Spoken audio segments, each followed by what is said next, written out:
Well, hello there, ladies and gentlemen, theys and thems. This is Liz Grace Christie. Thank you for tuning into my channel, Galactic Mythology. I'm here with another weekend goddess report, reporting for the weekend of April 25th through April 28th. This weekend will be one for the books, like it was last weekend. Last weekend, we experienced a third quarter square moon, which means this weekend we are in store for a Taurus new moon. What's strange about last weekend is the anomaly of that last quarter square moon being in the sign of Aquarius over the sign of Capricorn. The anomaly is very stark considering that we were in a cardinal season, Aries, meaning that last quarter moon phase was, according to our astrological calculations, intended to be in the sign of Capricorn, not Aquarius. Aquarius is a fixed sign and Taurus is a fixed sign. There are essentially three different modalities in astrology. If you're unfamiliar with them, they are mutable, fixed, and cardinal. Fixed signs such as Taurus, Leo, Scorpio, and Aquarius were not due for a moon cycle until the sun entered Taurus, which it did do on April 20th. And I talked about this last quarter square moon anomaly last weekend in the other goddess report for April 18th through April 21st. So go ahead and listen to that once you're done listening to this one. That one will provide more context for what I am discussing as far as the anomaly of that third quarter moon phase. For this weekend's episode, I would like to highlight the strangeness of the fact that a cardinal moon cycle had a fixed sign for its last quarter moon phase. That means we are getting two Aquarius last quarter moons in one season. How confusing. And kind of a new window. We had our eclipse window close and had this strange Aquarius last quarter moon phase anomaly window open. Things are looking to the future, folks, because Aquarius is all about the future, and the Aquarius energy of last weekend is certainly with us this weekend for April 25th through April 28th. Considering the strong presence of the Aquarius sign with Pluto being there at the 3rd degree of Aquarius. And that moon last weekend was conjunct that Pluto in the 3rd degree of Aquarius. Carrying on with certain tones from last weekend into this weekend, asteroid goddess Juno is still on her retrograde path. She is now more securely in the sign of Scorpio, resting within the 28th degree as we enter the weekend at 12 a.m. Pacific Standard Time on April 25th. Juno will continue to move backwards, and as she does, she will be creating perfected trines with the planets Venus, Saturn, the North Node, and asteroid goddess Ceres, who are all within the sign of Pisces throughout the weekend. They are about to leave, and by the time you hear my voice next weekend into May, Venus will be securely in Aries and experiencing that 00 Aries vortex point. Eventually, Saturn will move in there in about a month to the day of April 25th. So May 25th, 2025, Saturn will be at that 0 degree mark of the Aries vortex point of the zodiac, a very important point that has a lot to do with new beginnings. Our outer planets, such as Neptune and Uranus and Pluto, in 2025 are changing signs. Pluto has already changed signs into Aquarius, now there for the next 20 years to come. The planet Neptune crossed over into Aries after being in Pisces for about 12 years. It takes about 12 to 14 years for Neptune to complete a cycle around the sun, and thus all 12 signs in the zodiac. And in this last month of April, we have had Neptune in the sign of Aries hovering around that 0 degree point. This weekend, April 25th through April 28th, Neptune will be officially in the 1st degree point of the sign of Aries. Venus will soon come to meet up with Neptune, which will be a conversation for reports in the future. There's a lot going on this weekend. We have a new moon, and to talk more about Pluto, we will be experiencing a Mars-Pluto opposition throughout the weekend. It is actually exact on Friday, April 25th at the 3rd degree of Leo and Aquarius, squaring off Leo versus Aquarius. Audience versus the actor. There's going to be a show, ladies and gentlemen. That's why I started this report off with a introduction such as I have, because get ready. Are you the audience or are you the actor?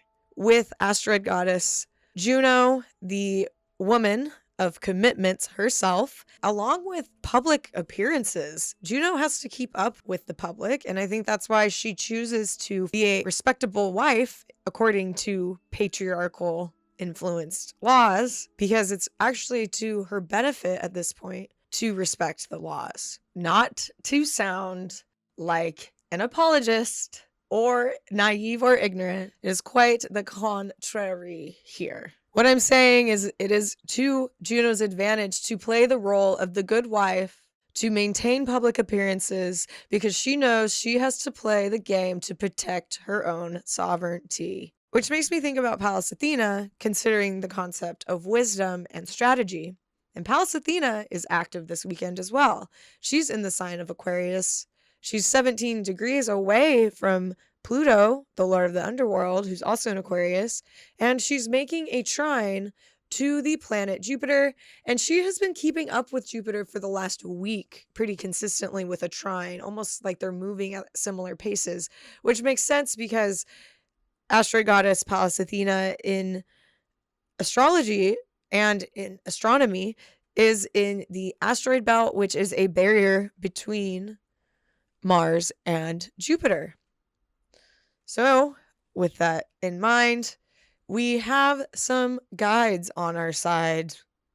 Juno will be out there stirring the pot, considering, I've said this a million times, Juno was a goddess before Zeus, okay? If you want to talk about Lemuria and the whole timeline of that before Atlantis, you have to understand asteroid goddess Juno, or more specifically Juno, Hera, before Mount Olympus and the Olympian pantheon that the Greek and Roman worlds made popular for us Westerners. And in my opinion, it seems that the powers that be would be totally okay if the majority of the populace in the United States stayed removed from the origins of these Greek and Roman, otherwise known as Olympian pantheon gods and goddesses.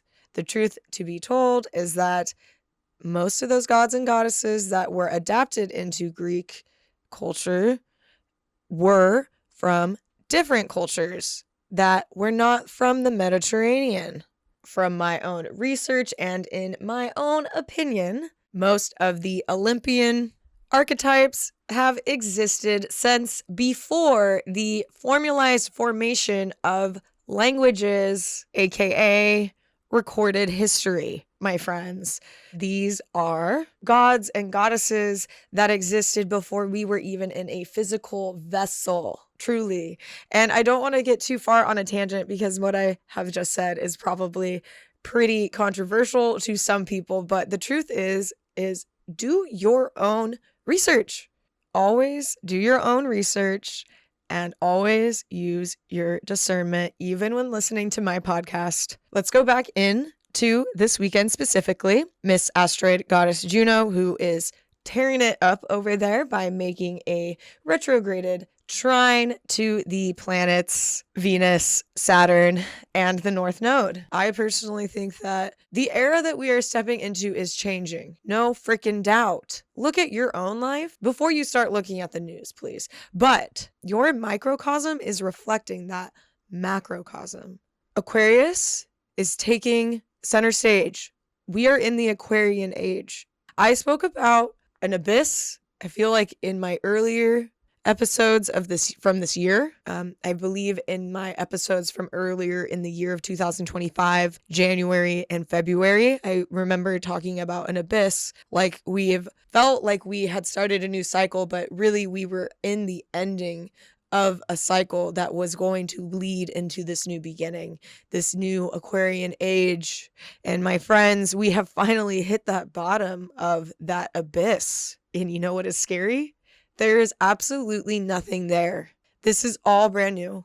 Asteroid goddess Juno is retrograde right now in the sign of Scorpio, a sign that is co-ruled by Mars and Pluto. And this weekend, they are opposing one another. So as I've been saying for the last 2 weekends, what we are committed to is up for review. It is up for review if you are a person searching for your highest expression of your human body, mind, soul, all of it. We have a Pisces party still going on for this next weekend, okay? Next week, it's going to start clearing out a little bit more. We will have more planets in Aries. We are in the sign of Taurus. We are about to have that new moon. Taurus has everything to do with our 5 senses. It has to do with the physical manifestation, the vessel that is carrying us here on Earth, a vessel that has a nervous system, and that nervous system is ruled by Aquarius, and the heart is ruled by the sign of Leo in medical astrology. Our nervous system and our heart are coming up to face one another. With that sun being in Taurus, I really feel like physical expression is necessary this weekend. However that goes for you. If it's dancing, if it's running, if it's just being in the garden, we need to be in our bodies. We need to somehow calm our nervous systems down and listen to that higher connection, because the North Node is conjunct Saturn, and Saturn really wants us to be successful. Saturn in the sign of Pisces, he will be ending his 2-year stint there. So all of you beings who are ending your Saturn return here as Saturn moves into the sign of Aries over the next month, you can be seeing a lot of chapters closing. And I don't think that's going to be just specific to our friends who are ending their Saturn returns in the sign of Pisces. This is really a dog ear. This is a point in the book that you are going to remember and look back on, because as each planet crosses over that Aries vortex, Neptune's already there.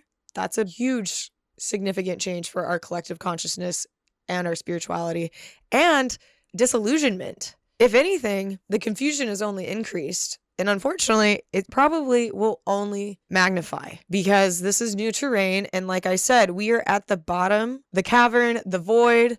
We have hit ground, and we are now having to understand and realize that we are in a very big potential space. I know it might seem cataclysmic. Endings are scary. The unknown is scary. But if we can focus on ourselves as being organisms of this earth, we are the cells of this planet of Gaia, and we all have been born here and gifted with something that we were intended to contribute. The universe is really giving us that opportunity through the celestial alignments and transits in the sky for us to really tap into our full potential. So take this time as an opportunity to really alchemize your ability to birth a new higher version of yourself, something that you can't even really imagine because it is beyond your capacity to actually understand the highest version of yourself. Your highest version of you is essentially an angel. And if we want to talk about the seraphim,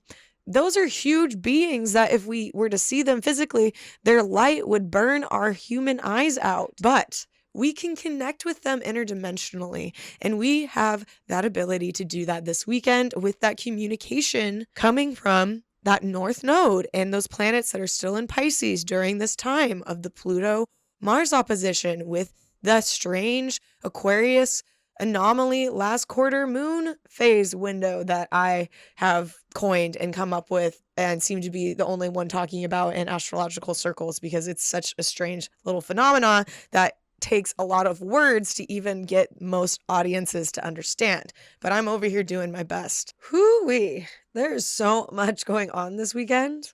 Other asteroid goddesses are at play here, and they're playing pivotal roles.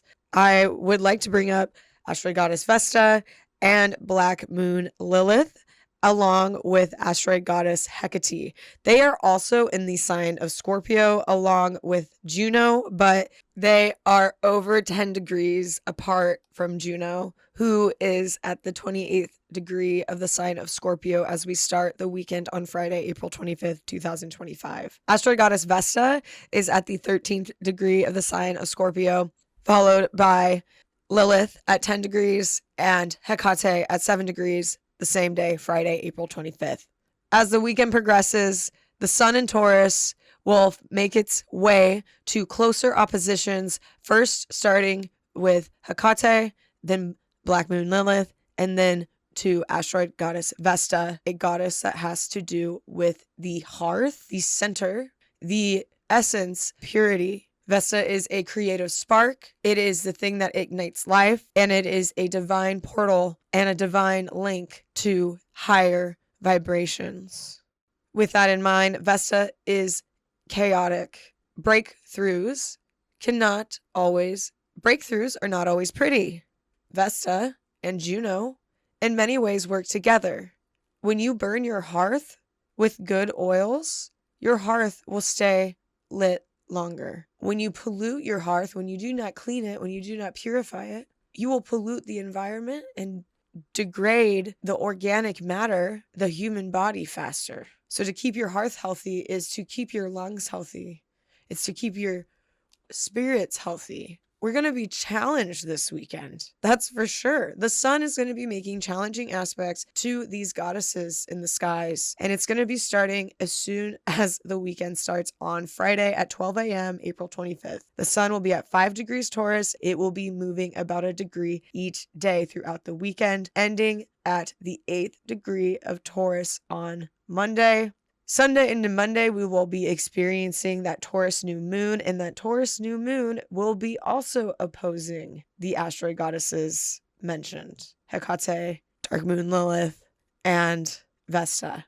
There's another opposition in the sky. It's between Juno, who I've already spoken to at lengths in this episode and for the past 2 weekends. Juno will be opposing Uranus, and she is traveling backwards. Uranus is traveling forwards. Uranus will be at the 25th degree of Taurus on Friday, and by the end of the weekend, Uranus will be at the 26th degree of Taurus. Juno at the 28th degree at the start of the weekend will move back to the 27th degree by the end of the weekend. This opposition is nearing a closer and closer perfection as the days go by from Friday into Monday. Talking about asteroid goddess Vesta, who will be in communication in opposition to the sun and the moon throughout the majority of the weekend, is suggesting that there is a high potential for something to go very unexplained this weekend. Something from out of this world may manifest. Scorpio has to do with money, shared resources, Taurus, beauty, desires, physicality, the 5 senses.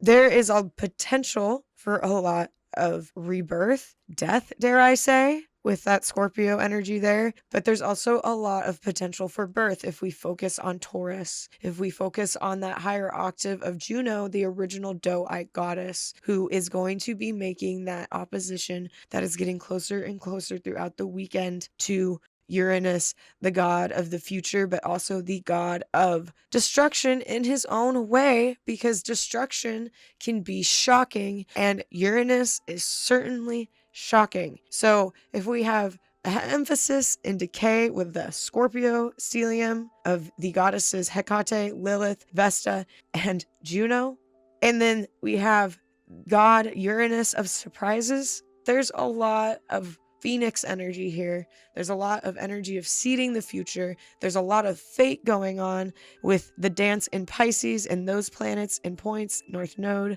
Saturn, Venus, even asteroid goddess Ceres there. It's very important what's going on right now, as much as it might feel mundane.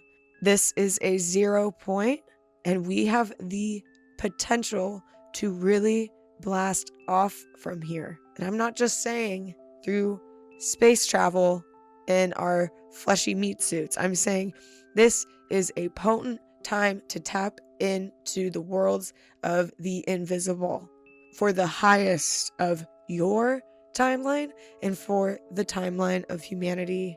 We just had Earth Day on April 22nd, and I think this Earth Day is going to be one that we need to have in our hearts forever and on.